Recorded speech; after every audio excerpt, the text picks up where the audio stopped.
नेवता करी ना शिवकार जी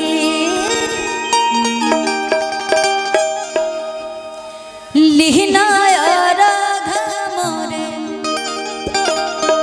आदित्य को सैया हो बरती के सुन ली पुकार हो आई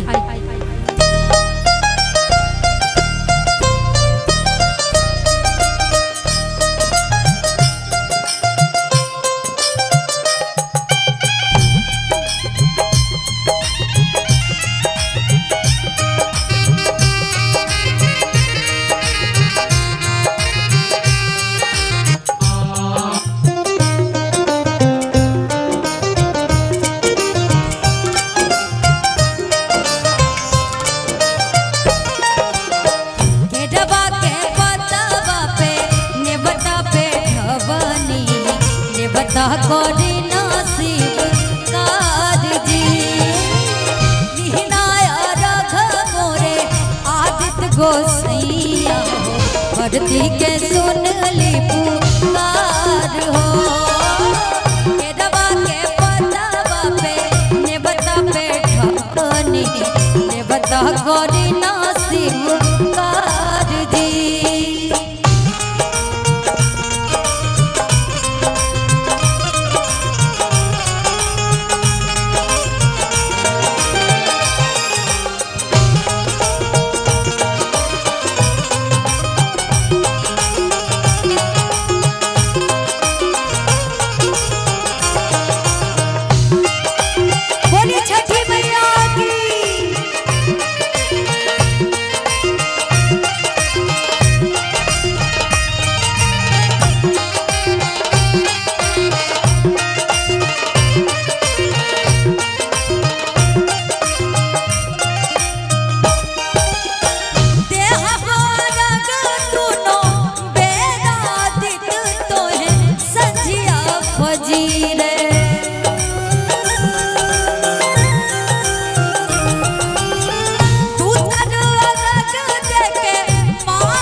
करी ना शिवकार जी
चलेला